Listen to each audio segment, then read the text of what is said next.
Bismillah, assalatu wassalamu ala rasulillah wa ala alihi wa sahbihi wa man wala, amma ba'd. Assalamu alaikum wa rahmatullahi wa barakatuh. Akkam jirtan dhaggeeffattoota keenya ka khayriidha. Alhamdulillahi rabbil alamin. Baga jiraattanii rabbiin nagahan yoonan isin gahe isiniin jecha sagantaan keenya ka guyyaa har'aa yoo rabbiin alamaa fedhe waa'ee wudu'aati. Waa'ee wudu'aa irraa baranna jechuu. Kanaafuu nafaana bu'aa isiniin jedha piraaktisaan barannaa hujiidhaan agartee argisiisaa baranna jechuu. wudu'a kenna hujiidhaan agarsiisaa baranna.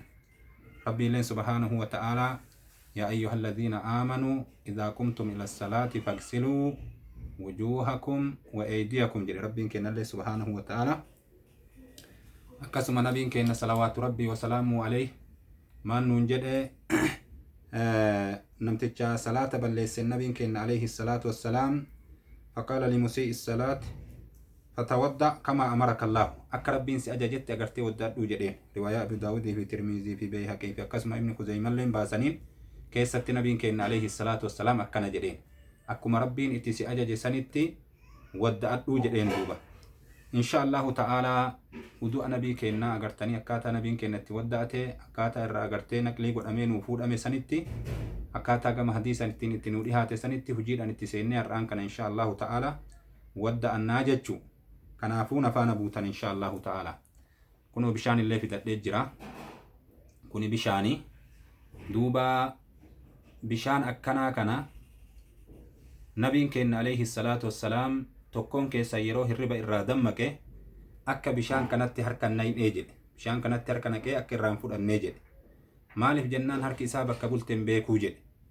Kanaafuu taraa sadii agartee taraa sadii eega harka keessan dhiqattan shanacha jechuun harka keessan eega agartee shanacha dhiqattan akka dhiqannee ganaa wal garsiisuu teenutti eega agartee shanacha kana akkanatti dhiqattan gizee sadi jecha bishaan itti gabbuuftanii dhiqattanii ammallee itti gabbuuftanii dhiqattanii ammallee itti gabbuuftanii dhiqattanii sadi eega dhiqattanii booda bishaan akkanaa kanatti harka naqanii keessaa waraabbatanii wadda'achuun danda'ama jechuun yeroo hirriba irraa kaatan akka godhaa jedhe nabiin keenya alayhi salaatu wassalaam. أما اللي نبين عليه الصلاة والسلام وايري قاد دبته وسو أمتك يرتني جباتا صداتا ما توباتي لأمرتكم عند كل وضوء جئ لولا أشك على أمتي وسو أغرتيك أمتك يرتني جباتا رقا جزي مرود رقات راجتشون كني جباتا كصداتشو أبوتاتي سلا أغرتي يرو وضوء أشفاهي ودات أغرتي الكار رقات راجريت أجاجاجر نبين عليه الصلاة والسلام كنافو yeroo wudu'aaf deeman cufa rigaa agartee rigaadhaan ilkeessu waqachuun sunnaa nabii keenyatti barbaachisaadha jechuudha. Barbaachisaadha. Kanaafuu ilkee agartee suwaakatanii rigachuun barbaachisaa yoon arganne immoo rakkoo hin qabu jechuudha. Ilkee rigartanii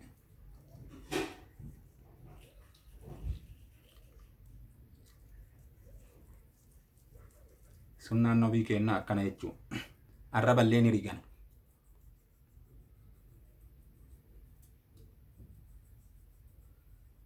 Akkatti riga nabiin keenya alayhi salaatu wassalaam itti ol dabarsee haga inumaa jecha agartee akkasitti rigata jecha nabiin keenya alayhi salaatu wassalaam. Kunillee sunnaadha yoo namaaf argame bareedaadha jechuudha. Yoo namaaf argame sunnaa nabii keenya agartee jala deemuun barbaachisaadha jechuudha obboleewwan akiraadha.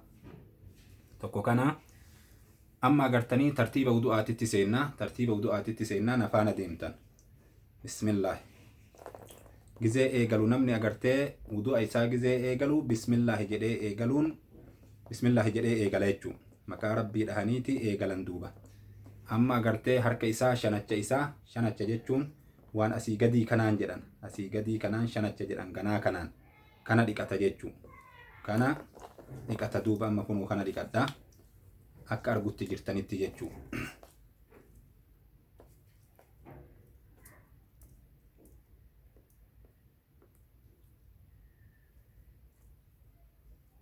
Bakka maraa agartee akka inni gahutti akkasitti agartee harka kan kee bishaan waliin geettee dhiqatta jechuu shanacha kana. Arguu jirtanii taraa sadi jenne. Gizee hirribaa dammaqan yoo hirribaan dammaqin immootu rakkoon qabu harki kan kee nazaafaa yoo qabaate amma akkanama ganama subii lafaa ka'eetitti dalagu jirra duuba. Ayyee harka taraa agartee sadi dhiqadhe jechuu. Nabiin alayhi salaatu wassalaam faayidaan inni asirratti nuu hime yeroo agartee akkanatti dhiqatanii bishaan akkana namarraa gajjigu kana gaxxooxu kana diliin harkaa bishaan waliin baatii jedhe.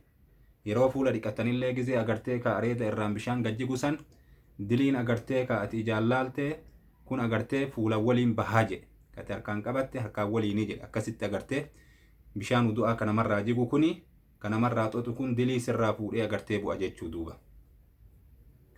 Amma bishaan kana harka keenya qulqulleeffanne keessa naynee fudhachuu dandeenya jechuu. Keessa naynee akkanatti fudhachuu dandeenya jechuu. Harka keenya keessa naynee bishaan kana keessa naynee akkana fudhachuu dandeenya. Madmadaa jedhanii bakki irraa eegalan eessa? Gizee agartanii ka wudu'a eegalan eessan eegalan afaanii fi funyaanitti bishaan ol fudhatan. Nabiin keenya alayhi salaatu wassalaam tarama takka afaanitti illee kam amma asitti jiru kanaan afaanii funyaanitti illee ol fudhatan. Akkamitti? Bismillah.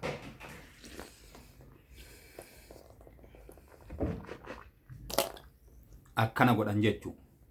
Akkana godha. Istinshaaqaa fi istinsaara jedhaniin. Bishaan afaanii ol fudhatu akkasuma agartee funyaanitti illee ol fudhatanii funyaanii gaddachaasuu.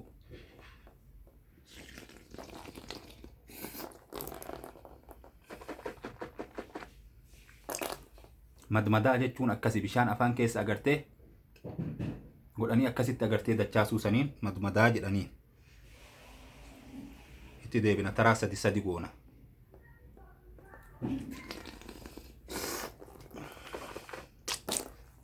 Akkas gizee gootu kana akka ol fudhatte kanaan harka kanaan gadi hin deebiftu harka bitaatiin funyaan keessaa gaddachaafta bishaan kana. Funyaan kana keessa shayxaana bulaa jedhe nabiin keenya alayhi salaatu wassalaam. Shayxaanni sun bishaan kanaan baha jechuu. Sababaa agartee bishaan funyaanitti ol naquun fayyadullee nabiin keenya nu hime. Bakki agartee shayxaanni qubatuu funyaanirraa keessa isaa kana keessa qubata duuba. Kanaaf bishaan akkasitti ol fudhadhaa achii gaddachaasaa jedhe nabiin alayhi salaatu wassalaam.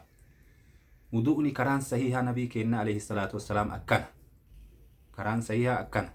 Gana agartanii kutaa tokkoffaa lammaffaa jennee waraabnaa nafaana deemtan kaxaa hedduu jira agartee wudu'a keessatti. Kan amma ka karaa sahihaa irratti deemna insha Allahu ta'ala. Fuula yeroo dhiqatan amma fuulatti dabruu teenna. Fuulli kun asirraa eegala. Bakka kana ni agartan. Manbatu sha'ri ra'as. Bakka kanarraa fuula jedhama. Bakka kanarraa ka'ee haga asiiti fuulli. Bakka sanirraa ka'ee haga asiiti. Lafee areedaa tan haga bakka kanaatti kuni fuula jedhama. Asiin haga asii gahuu qaba bishaan. Asirraan agartee haga asii gahuu qaba. Laaftuu gurraa tana ni agartaniimi. Tana ni gartan bakkitee areedarraa kophaa jirtu tana. Fuula jedhama haga asiin gurratti maxxanutti. Haga asiin gurratti maxxanutti fuula jedhama.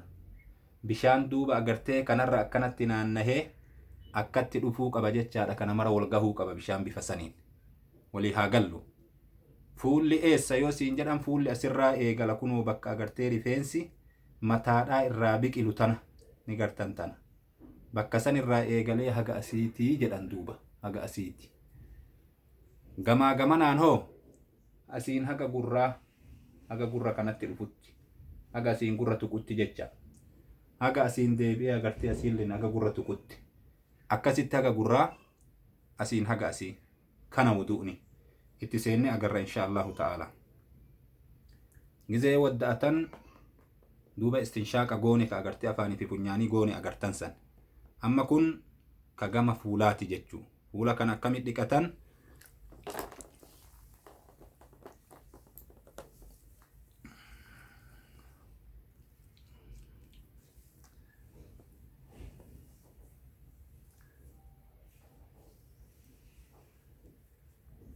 Arguu jirtan bakka kana. Arguu jirtan jechuu bakka kana. Dhaqqabuu qaba bakka kana. Namni gariin ol fudhatee asuma callaa dhiqatee tumaan asuma callaa akkana dhiqatee dhiisa. Bishaan asiin hin gahu. Asiilleen asiin hin gahu. Kuni agartee uduun isaa hin guutamne. Salaanni immoo udu'aan maletti hin jirtu. Kat godhaa naa qabadhaa. Kat godhaa qaceelatti naa qabadhaa naa haffaza.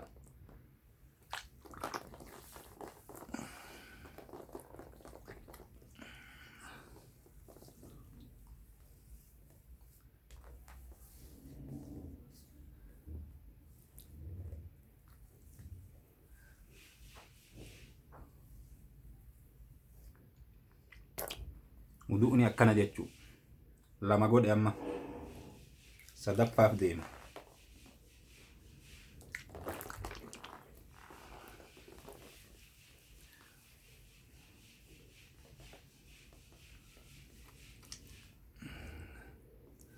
bishaan akkanatti areedarraan gayyaa'u kana ka areedarraan gaxxoxu kun dilii fuudhee bu'a jechuu. bishaan akkanatti xoxu kun dilii fuularraa ta ijaan laalan tana fuudha jechuu. akkasitti kanatti irraa gati xoxa jechuu duuba. wudu'ni kayrii guddoo agartee waa hedduu namaa qaba jechuu duuba. ayyees ka fuulallee dhiqanni agarree fuula bakkitee inni gahe agarre jechuu. bakka inni gahe agarree jirre jechuu. wudu'a irraa fuula bakka kamtu fuula gizee waddaa tana geessaa dhiqatanii agarre akkaataa nabii keenya alayhi salaatu wassalaam. amma ka harkaattu nu hafe harki agartee ka haga ciqileetitti jedhan. ciqileen kun keessa ooluu qaba. ciqileen kun yeroo dhiqatan keessa ooluu qaba. haga asii callaan dhiqatan kana keessa oolchan jechuu.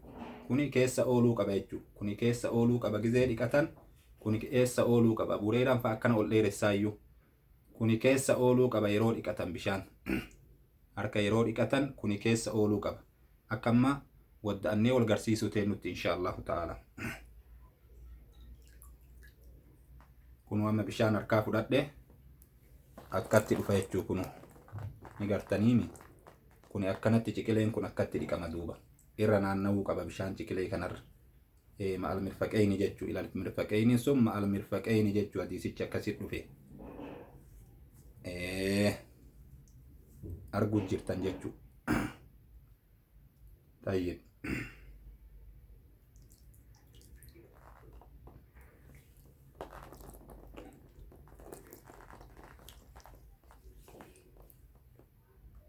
kuno ciqileen keessa oolti jecha akkatti. haga asii callaa dhiixee dhaabuun hin ta'u. haga asii callaa dhiixee dhaabuun hin ta'u. kana keessa oolchuu qabdaa jennu. kana keessa oolchuu qabda.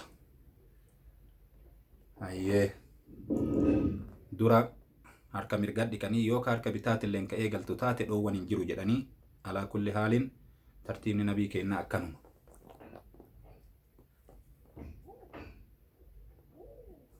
tayyib agarre kana bitat dabarraa bitaalleen kunu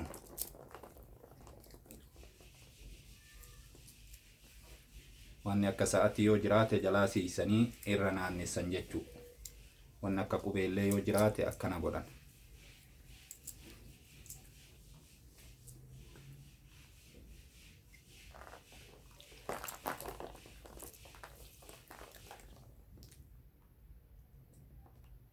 arguu jirtan akka keessa oolchuu jiru jechaadha.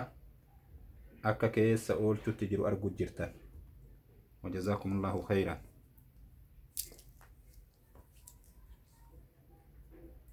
kuni ciqileen keessa oola alan oolu.